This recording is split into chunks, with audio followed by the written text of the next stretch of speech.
So unless there are aren't any more objections, I'm just going to go kind of talk about the materials a little bit.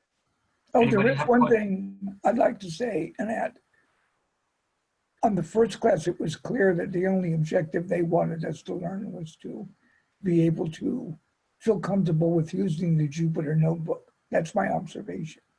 Because when I saw the first hour of the second, that was so much more rich in understanding. Oh, it said a lot of it began to make sense. And so, yeah, yeah, I think the first video is, getting comfortable with Jupyter, and just run those 3 lines of code and see, I think that's, if you've done that, then I think you're good enough there.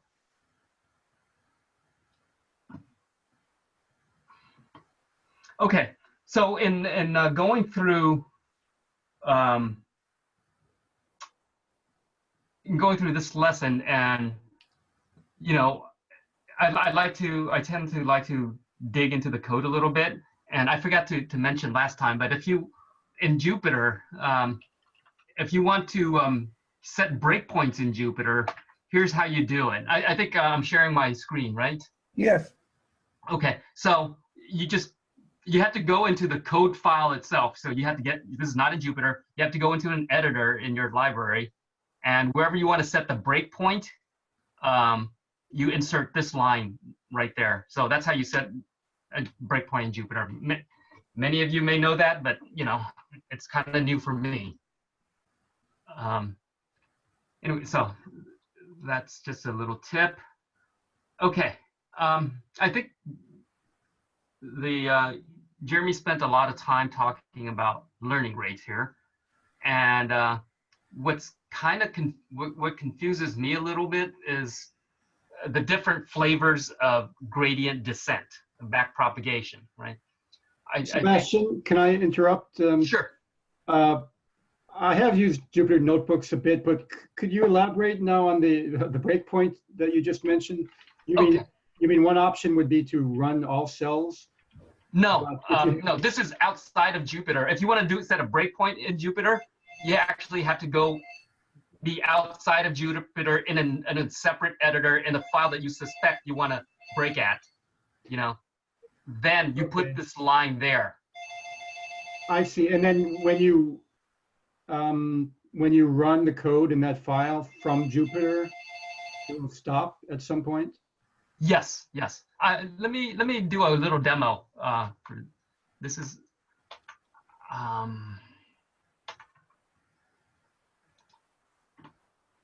okay. I can't. So I can't show you my code. I can't SSH to that machine. But in the file, I think the file was model.py. Model.py. I insert this line in the fit function, where they define the fit. Whatever. Then I insert this line import, right? The entire line every time? Like that. And then there's more code afterwards there. So I go in model.py, and I search for the function that I want to break at, and then I set the breakpoint this way. Okay. And so now when you're referring to these files, are these the library files, the Fast.ai library files that you're typically doing this with? Yeah, it is. So it's whatever your path is, Fast.ai. So this is a technique for if you want to dig deeper into what the model is or what the library is doing at any given point, as opposed to what I would do not knowing this, like searching the whole file, trying to figure out, what's going on. You could just set a breakpoint, and then when you call the function, it'll stop there, and can you also step through in Jupyter? Yes. Right. My question is, normally with the breakpoint, I would stop there. I would see the code where it stopped. I could examine the variables. I could step through each line of code afterwards, but can you do any of that? Yeah, let me do that here. So I just did it, right? I just executed this LR_find function. And then, so now I'm in the Python debugger, and I can say next, and that'll do the next, take next step. And I don't know if I put seek first, maybe, I don't know, I haven't done this before. Yeah, so you can examine that values and stuff. Huh. So yeah, so I would, like Sam, I would have to kind of search through the files and find, where I think it might stop. Then I would go into that file and insert the breakpoint there. So, and to finish it, you say C for continue. This is, C, N, there's probably an S. These are commands. N means next line. C means continue, which means finish it off. And probably some other ones. I think you have to look up the commands, but yeah, I've got to imagine if you Google PDB cheat sheet, you'll find a ton of them. Yeah, PDB also, I mean, Perl debugger is also named PDB. So it's Perl, Python, probably PHP also, who knows? Right. Okay. All right, thanks. Sure, because there's a lot of fit functions in the library, different classes and parent classes, and there's a few fit functions there. And you don't know which fit function you want. You have to try this, insert this breakpoint at the, what you're suspecting is the fit function that's going to be run. Right. So, oops. Whatever. All right. So that's how you do breakpoints in Jupyter.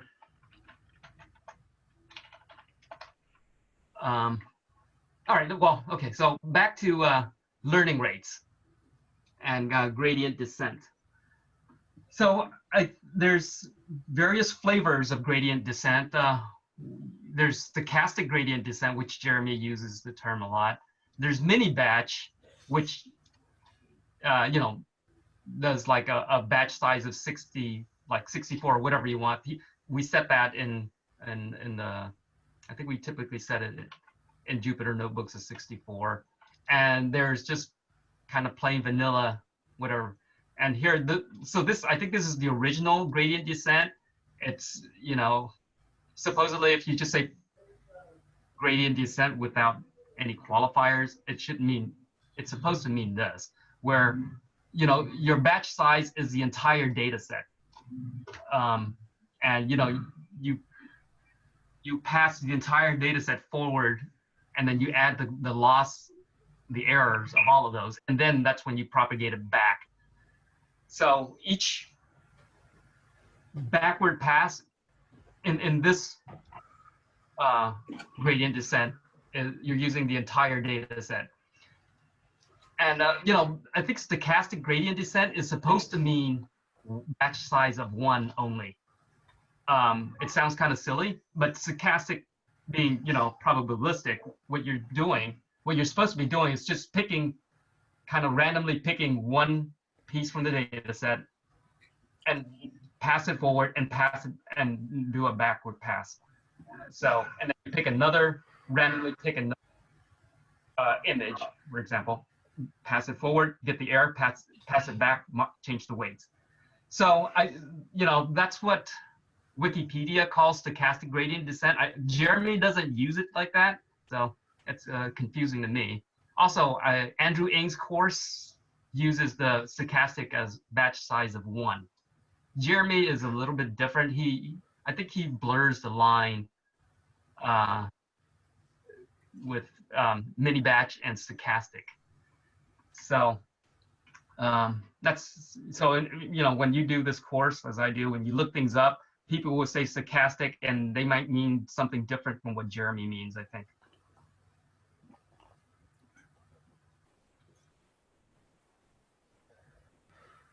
Okay.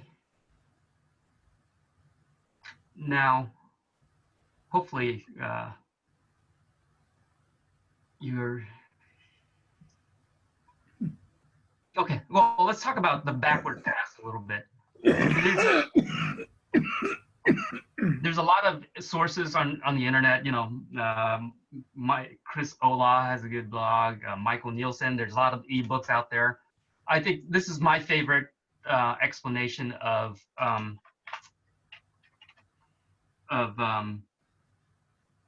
Backward propagation?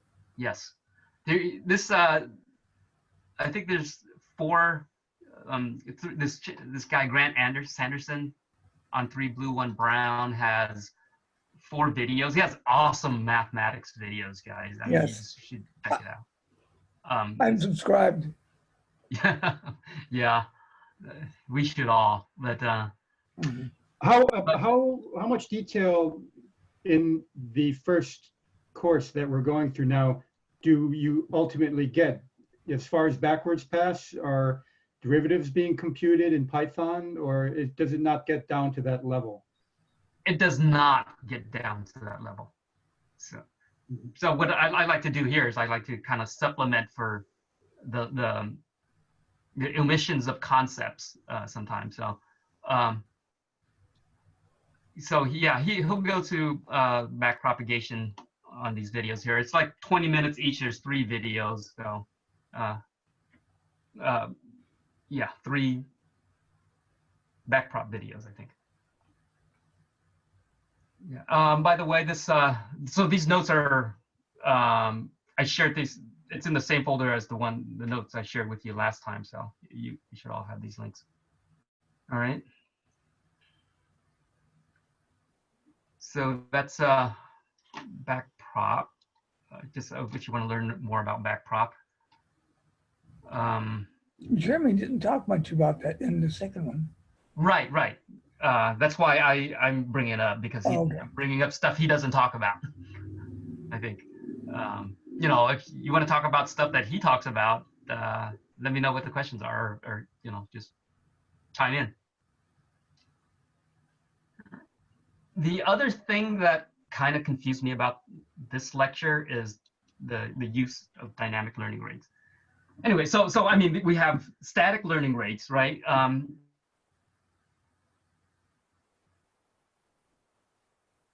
So he uses LR fine to get the learning rate of like 0.01, and this is the rate he uses to put in the fit function.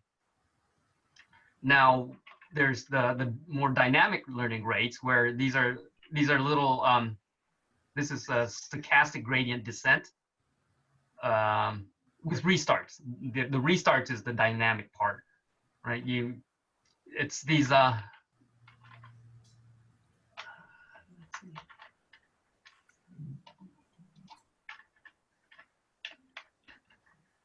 yeah, so this is what we're talking about, these half cosine I call these sawtooths. So you start off with a 0.01 here, and then you gradually bring down the learning rate as you finish your epoch, and then you bring it back up again, and you know, he gave you reasons for that. But there's different ways of nudging the width, the length and width of these things with the multipliers, let's see, cycle length and cycle multiplier. And I think, so, I mean, he went over this, so but I just want to go over it again because it confused me. But when you run learn.fit and you pass it 0.01 and say 2, this 2 is supposed to be the number of passes through your data set, the number of epochs. You know, later on, it's actually the number of cycle length. A cycle length is a sawtooth. So here's one cycle length from 0 to like 380 or something like that. So here, if you're doing 1 pass through your data set, then the cycle length is 1. From 0 to 380, you can also do 2 passes through your data set, right? And here, if you want to do 2 passes, then you would set length equals 2. And then if you do that, then this whole 3 sawtooth, you're making 6 passes through your data set. Just a question on this. So you're changing the learning rate and doing multiple iterations. Each iteration's at a different learning rate then, essentially. Yes. And when as you're doing that, you're training, you're improving the training of the neural net. Yeah, you're supposed to be improving the loss of it. Yeah, the error. So yeah. Well, is it adding up, or are you doing it? Is each one independent? Like, is it getting better and better, or is it? It is supposed to be getting better and better because each iteration you're going through with supposedly a better set of weights. Right. So but you're supposed to be getting better. You're getting better at doing the training, but is the training additive, or is each one independent? Each one is kind of independent. It's additive in the sense that you're using the set of weights that you tweak from before. But in that sense, it's dependent, but it's independent in the sense that you're starting with, you're bringing a different piece of data now. You're passing it forward. So it's a different piece of data. So in that sense, it's independent. But and I guess the state of the system at the top of each of the sawtooth peaks depends on the complete history of sawtooths that have come before, right? Right. The complete state of the system being the weights and biases. Right. Parameters. Yeah. Yes. Okay. So it is. Okay. So it's getting trained as you're going through this. The training is improving. Yes. Okay.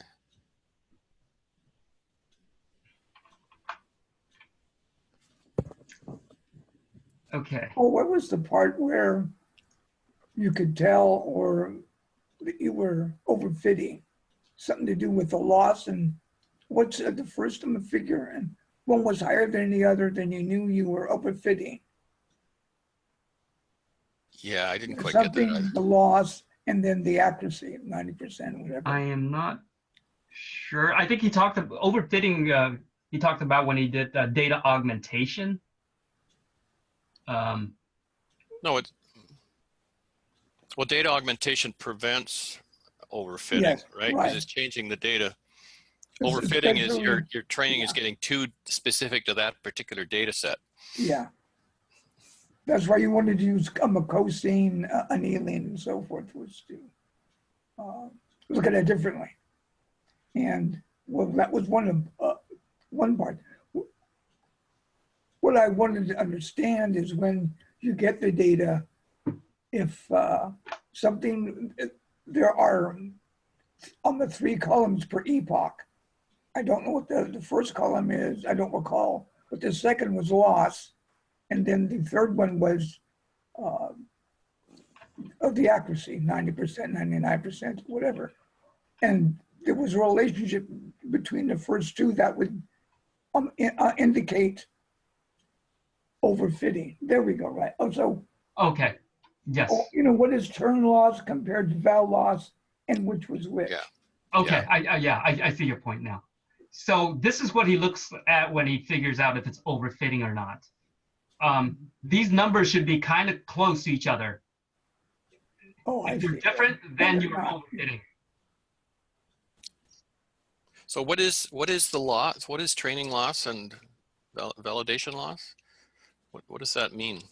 Okay, so this is the error between the right answer and what the network guesses the answer should be. That's the loss.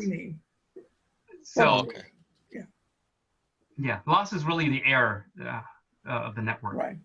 And so val loss is then running against the test data?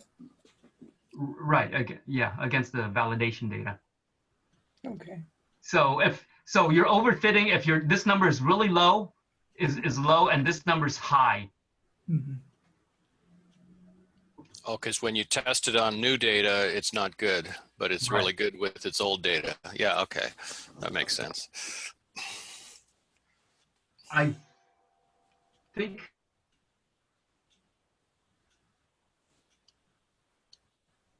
I think it was related to Fast.ai, where it's kind of interesting.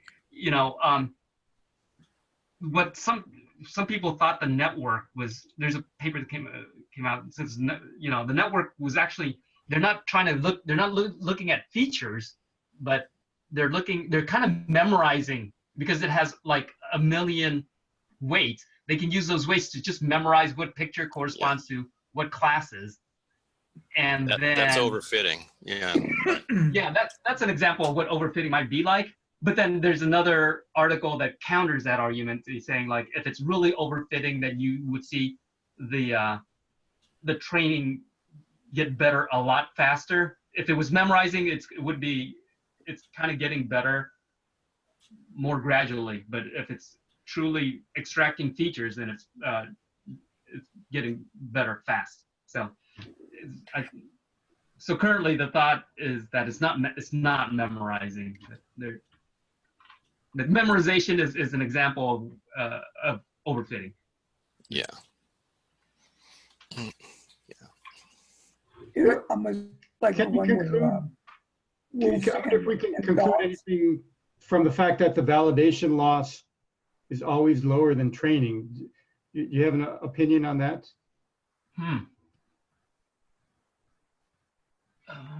Say that again. What was your question? I'm just wondering why the validation loss is consistently 30% lower than the training loss for these data. I don't know. Let's see, is it? Yeah, it should be the other way, shouldn't it? Yeah, if anything, maybe the other way, or roughly the same, but maybe both of those are so small that they're roughly the same. Yeah, within the. Well, it seems just at the two runs that I looked at, you're right. It does. I think somebody did mention this in the video. I forgot. So what I did some experiment when I took the same set of data and assigned them as validation set, and then the same set of data as training set. So what I was expecting at the same loss numbers. And in fact, they were different. So I forgot now what it was. I think it was due to the fact that in the training we have this dropouts. So we drop some of the inputs or weights to avoid overfitting, and I think that's what can affect the difference as well. Mm-hmm. Do you think he's using dropouts here? Are we using dropouts? Yeah. I guess he never mentions it. Is that a default in the library? By default, it's 0.5, I think. Yeah. Okay. All right. Yeah, in case some of you don't know, dropout is when you just like decide to ignore some of the activations. I think that's another way to avoid overfitting. That's another method. There could be some kind of penalization also. I think regularization, that is what they call. Yeah. To avoid overfitting. And over here, what I see is like training loss will be almost like a bit higher than validation loss, because when we are training, we are almost seeing all the inputs, but validation loss, obviously we have not seen the inputs. So there are chances like my model will fail to recognize that properly. So obviously a validation loss will be a bit higher than the training loss. Right? But it's the other way around here, isn't it? Well, could that be because the validation set is easier to recognize in some way? They're different, right? It's supposed to be.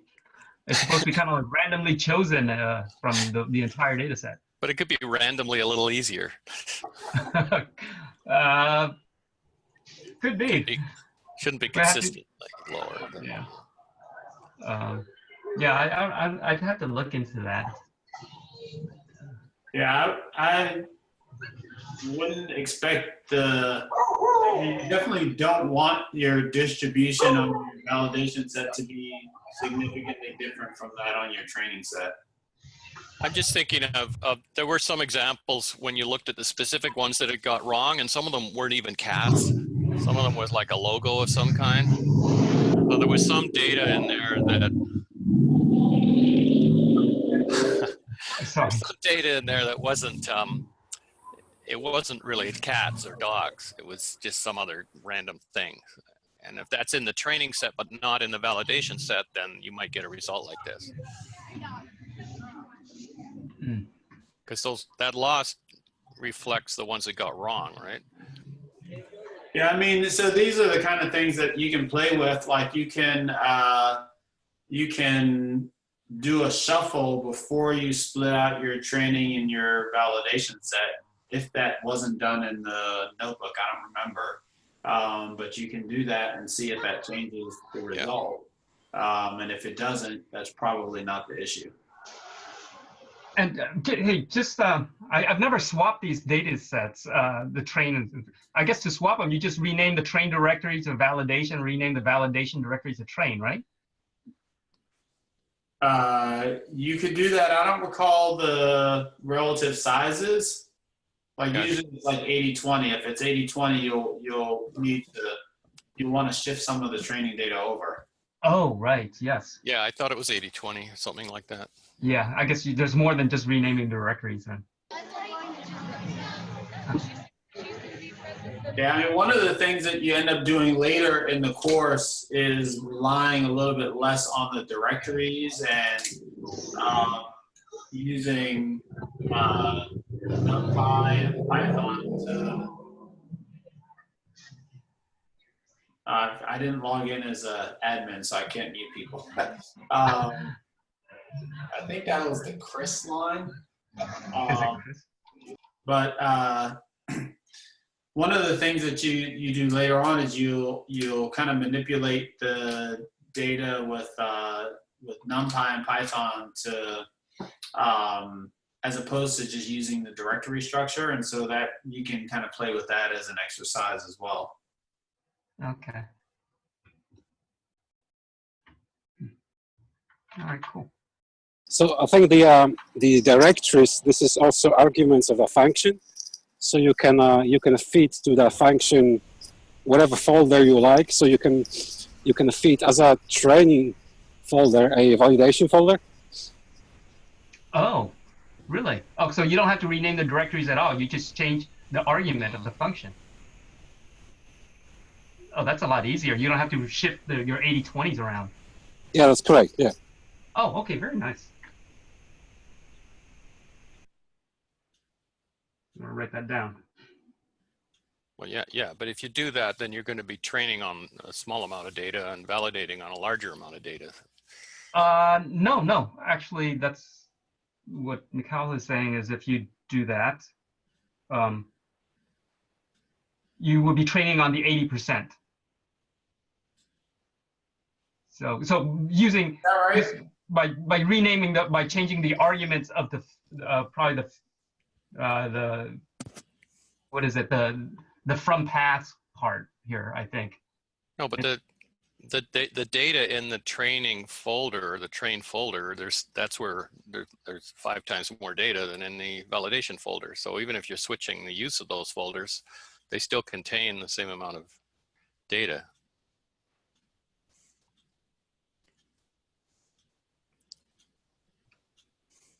Yeah, but now you're still using the Yeah, I think that's correct. But then just to play with the data, just to see what sort of results you get, I think it's kind of like experiments. Okay. Yep. All right. Yeah, I think that's right. All right. I guess I want to.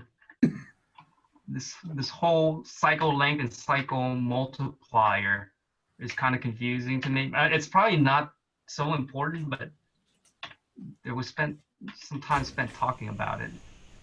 So let me see. Do I have that? Whoops, I didn't run it here. But I think he showed a picture. I'm gonna here's my scribble of this, right? My this is the learning rate with so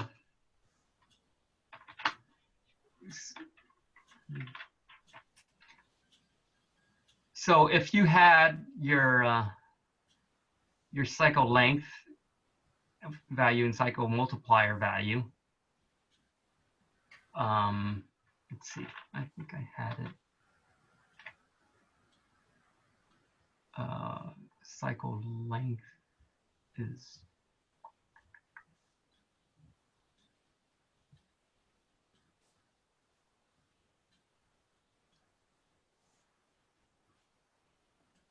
While you're looking at that, a quick follow-up to this last comment. If you go into the Fast.ai library, and if you just kind of pull that all into Atom or whatever your text editor is, and look for the image classifier data class,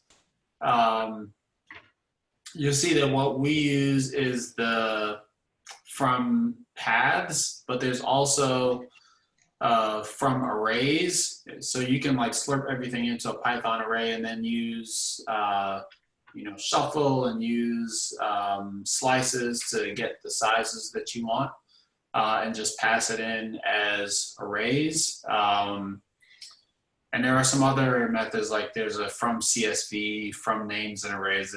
You can take a look at the library and use some of these other methods to manipulate the data sets.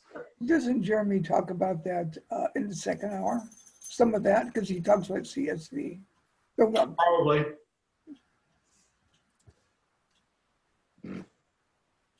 So I wasn't sure. It looked like he was creating a, what do you call them?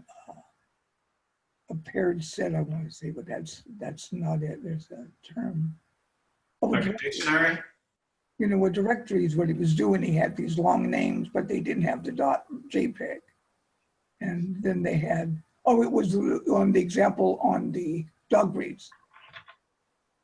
And he had a bunch of pictures about dog breeds. He had 120 odd different breeds, and he had some kind of index. That's what I was thinking of, some kind of index where he would be able to tell what particular dog. He had a list of the image and what type of dog.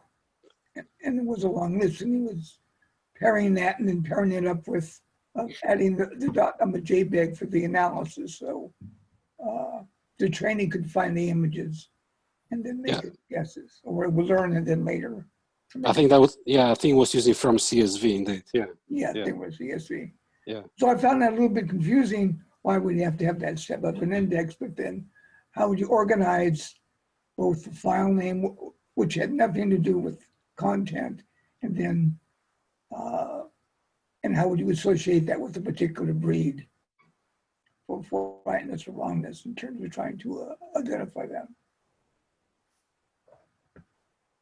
But then maybe now I'll rewatch it, and so next week. Yeah, so it's the same as with the folders. So just instead of having like a dog and a cat folder, he's got everything in one folder, but he's got a CSV file, which got assigned each file name, each JPEG file. It's got labeled as certain dog breed. So then he uses that CSV file as a label.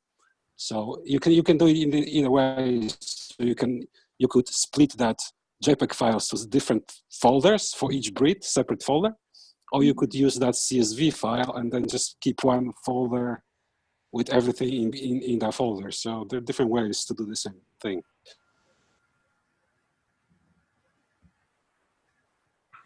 Okay, so let me go back to this thing that confuses.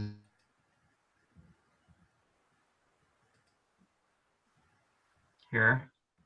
And so you have these arguments you pass to it. The argument 3 tells you how many sawtooths you want, right? This one here, you're supposed to be using one epoch per, it means one epoch per tooth. So look at it, okay, here, this is one tooth. I would go through my data set once, that's one epoch. Another one, that's now here you're actually doing, let me see here. Here you're actually doing 2 epochs, I believe. So this one epoch here per tooth, that only applies to the first one. So that's what kind of confuses me. It only applies to the first tooth. And from here, the multiplier, you're stretching out each tooth by 2. So you're doing 2 epochs here. You're doing 4 epochs here. So that's it. I think the confusing part is with the multiplier, you're doubling the width of the tooth, and for the cycle length, it's only applies to the first tooth. That's it. That's hopefully you're not as confused as I was about that. But I think that's about all. Oh, there was something about freeze and unfreeze, right? He Yes. did some unfreezing, and I was just kind of benchmarking the performance of that a little bit. You know, when you're only training the top layer, it took me 5 seconds per epoch to train. But you know, of course, when you're unfreezing everything, you're doing. It took me 3 minutes, so it's like 36 times longer to train per epoch. So you know, that's what you expect, because now you're training all the layers in the network. You're doing back propagation through all the layers instead of just the first one. So it's interesting. Oh, here's another thing about the learning rate, was when we was using variable learning rates. Yes. This kind of confused me because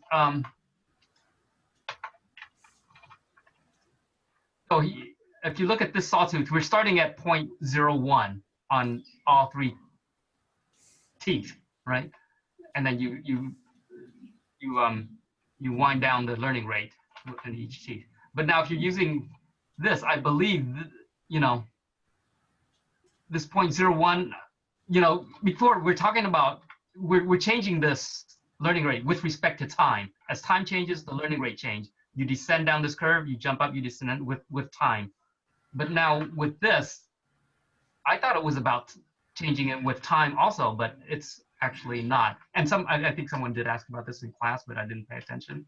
But I think what this means is, you know, now that you've unfrozen the layer, this only applies when you unfreeze the layer, I think. Right, yeah.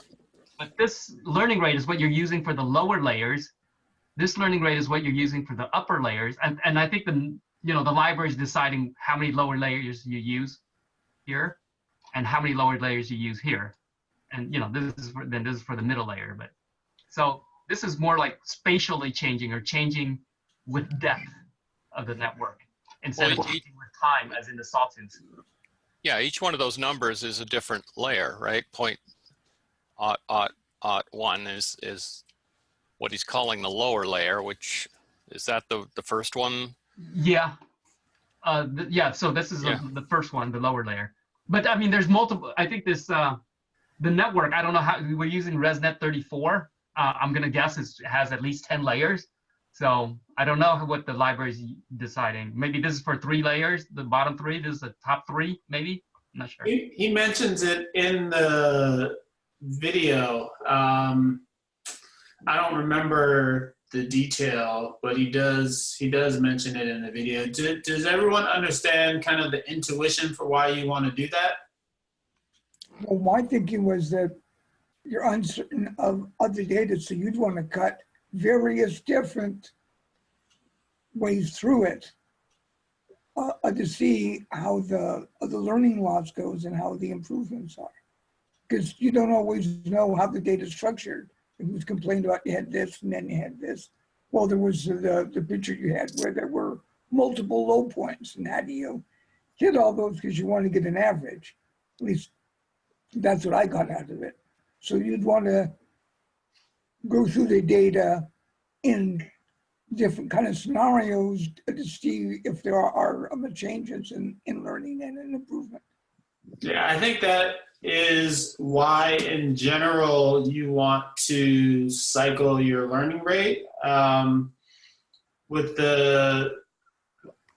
these kind of different learning rates per part of the network, once you unfreeze the thinking is you've got this network that's been trained on ImageNet. The lower layers are kind of like, standard, I guess. It's learned like these kind of base level features, edges and that kind of thing, textures. And at the higher layers, it's like putting those things together to detect, things to make classification decisions in a specific data set. And so when you're fine-tuning this thing against a new data set, you can expect to have a lot of changes in these upper layers, but you kind of don't want to mess up what you've done in the lower layers and spend time like undoing all the thing that's been all the work that went into training against ImageNet and the larger data set. So that's why you reduce the learning rate at the lower layers. So you're just sort of fine tuning them a bit. You're not radically changing the weights of the lower layers. You're being much more careful about tweaking those lower layers. You're tweaking them, yeah. Yeah, this is all about tweaking to get that final like 0.005% accuracy or something like that, which, and we're spending a lot of time just focusing on that little tiny amount. I suppose it's important. It's important because like if a note, there's a big difference. Like if it's got a 95% error versus 96 or something, that's big. But now but I think human beings are, when we like to focus on something that's wrong. So when 1 out of 1,000 is wrong, we make a big deal out of it, and sometimes we should if it's a life and death decision that the machine makes. So, but it's all this for just that last bit of accuracy. Right. In the, I think in many situations, well, in the academic world, you can write a paper and win a competition with the extra accuracy, but in industry applications, I think sometimes you might not even want to go for the 96%. You might choose the 95% accurate model. If to get the extra 1%, you introduce a bunch of additional complication, a lot more software, a lot more code that needs to be tested or might have bugs, potentially more knobs to turn, more things that could go wrong when you deliver a product to the client.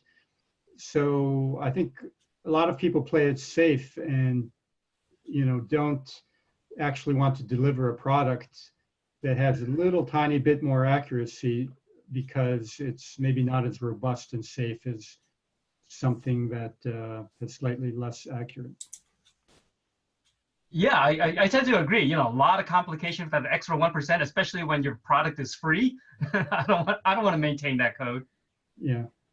Yeah, I guess in this case, the extra fine tuning doesn't improve that much because the cats and dogs are pretty much exact same images as the ImageNet was trained on. But if we were using different images, then I guess the unfreezing would help more than that I'm assuming. Yeah. Okay, I think that brings our hour to a close here. So I'll check the responses on the quiz and notify you somehow. Not next week, then, or if not over Slack or something, then next week. I'll probably notify you over Slack. Yeah. All right. Thank you, everybody, for joining. Have a good weekend. You too. Thanks. Thank you. Thanks, Sebastian. Thanks, Sebastian. Yes, thank you. Thanks.